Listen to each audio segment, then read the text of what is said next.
What's up, world? Thanks for jumping in for another ride. We are back in the shop today with the 2018 Ford Edge Sport, and it is time for some front suspension on the Ford Edge. And we're going to be making the upgrade to a set of Bilstein B6 front struts.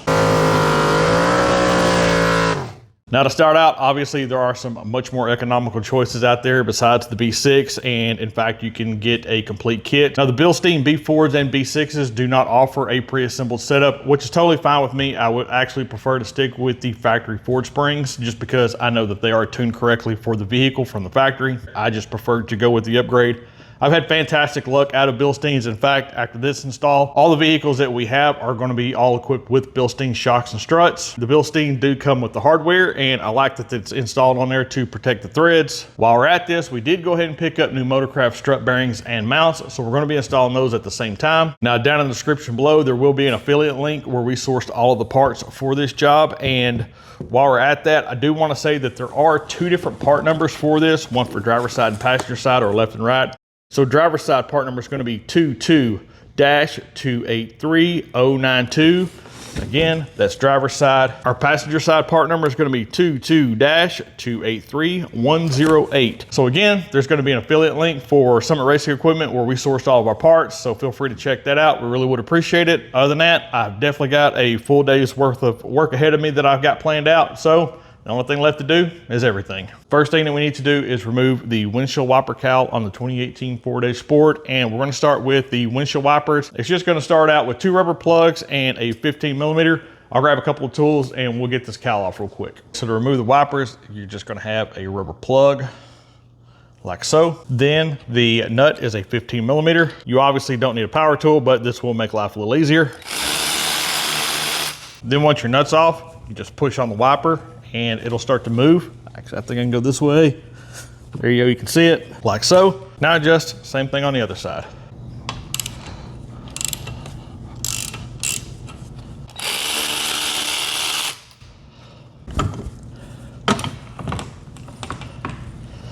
And those springs on those wipers will have a little bit of tension against that windshield, so just be aware of that while you're working it off. It's normal. There's 7 metal clips across the front. I'm just going to use a plastic trim tool, but you can use a screwdriver or anything. And all you're going to do is just get under it, push it, give it a pull, and it'll come right off. So get all 7 of those metal clips off. Now we're on the driver's side, and down in here, just plastic push pin. So there's a top and then the base of it. I'm just going to use a small plastic tool. This is for trim, but you can really use just about anything, screwdriver, whatever, if you need to get started under it, not a big deal. You can pick these trim tools up also in our affiliate links for Summit Racing. That's where I've got these at. Pulls right out. Then go ahead and do the same thing on the opposite side. That's what those pins look like once they're all the way out with the tops and the base, just for reference. I'm showing you on the driver's side. You can see sticking out right there, there is a pin. So basically what you need to do is, it goes in from the side, so just pry this section here towards the center of the windshield, and that will release that pin. You don't have to do anything else, just pry it out and it'll come loose. Like that. I'm gonna run over to the passenger side. And those are the 2 that go in from the side. Once those are released, just start working your way around and it'll start coming loose from the windshield. Go over to the other side. And just so that you can see, now we can access that bolt. Not a big deal to get to. Okay, so with our cowl all loose and we can access the strut tire bolts, I'm going to go ahead and get the front end of the Ford Edge jacked up, get the tires and wheels off, and go ahead and start swapping out some struts. I got the wheel and tire off, and here's what I've done to kind of get us access to everything just so you can see what's going on. So you're going to have to remove the sway bar end link rod. So at the top, not a big deal. That's just going to be a 3/16 Torx that just goes in the end. If you have to hold it, chances are you probably will. 9 times out of 10 I have to hold these, but I wanted to point that out. The ratchet, it's easiest with the ratcheting wrench. Obviously you don't have to have that, but it will allow you to put your Torx in the end and to keep moving without having to slow down. And that is going to be a 13mm. Then for the nuts, down on the base of the strut, there's going to be 2 bolts. Those nuts are going to be 15/16. And then to hold the bolt, that is going to be a 13/16. What I'll probably do is get them ran all the way out with just a couple of threads loose, and then go up to the top and take those 3 bolts out of the top and hopefully swing it out. Just make sure that when you undo the bolt for your sway bar end link, this bracket will come off, allowing your speed sensor and all your connections to kind of swing out of the way. Just make sure that you're aware of everything, pay close attention. You can see that there's a clip right there holding it in place. So just be very careful working around this stuff. You don't want to break any of this and cause any more issues than what you're already working on, which is obviously your struts. So I'm gonna go ahead and just not bore you to death with removing all the hardware. I'll get this off, go ahead and get these loose, and then I'll move up to the top and get those 3 bolts loose for the strut. Okay, back down below. Sorry if the audio is not great here. I didn't want to grab a mic and slow things down with this, so I'm just going to use the native mic just to give you a quick overview of what we got. So up here, you can see that this is where the sway bar end link goes in there. So just behind that, we were able to pull this rubber grommet out of that bracket.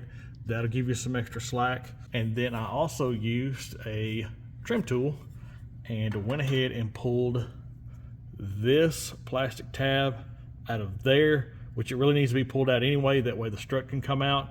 You can see I've already got our 2 nuts pulled loose. You can see that our sensor wires and all that is just kind of hanging here. We've got some pretty good slack, so I'm hoping that's going to be good to go. Our bracket is loose. I just set the nut over to the side. I did forget to tell you that this bolt is going to be a 10mm, and that bracket just sits on there like so.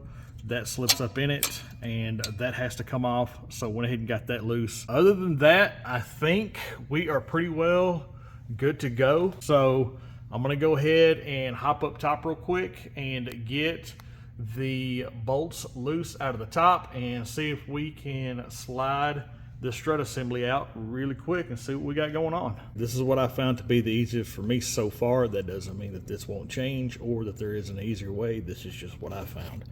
So I got a long ratchet, just went in from the back of this bracket, got the bolt broke loose, and then what I'm going to do is, sorry if I'm shaking, I'm trying to hold the cowl panel at the same time, go in with a short ratcheting wrench that is a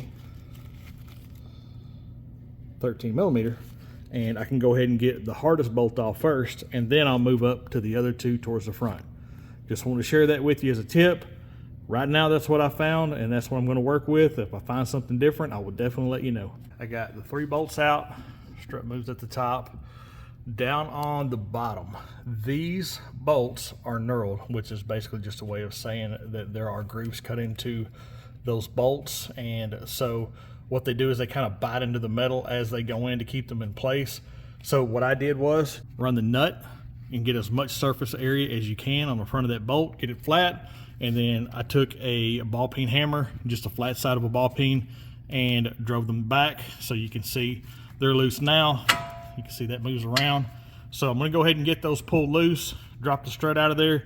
Just wanted to show you that, because when you put a socket on this side, it's not going to turn with those knurls on there. It's going to be bit into that aluminum, and so it's going to hold it in place, and it's going to be there pretty good. So a couple of solid whacks with a hammer and it'll come on out. So I'm going to go ahead and get those out, see if I can drop this strut assembly down and keep moving on this. I have got our assembly up there. Went ahead and did swap that bolt over, and what I'm going to do is take several photos. Also, I'm going to note the direction of my strut mount relative to the lower mount, so that I can make sure that things go back in the relative position, so that I'm not fighting getting my 3 bolt holes lined back up in the strut tower. But that's kind of what I got. I'm going to get some photos of this, get it all documented, and then I'm going to go ahead and grab my spring compressor, go ahead and start getting this spring compressed down. Then I'll go ahead and grab my new mount and bearing, and we'll see how this thing turns out. Okay, show you what we got here. So spring is compressed, and I basically set the spring down here exactly as it would go back on the strut. And then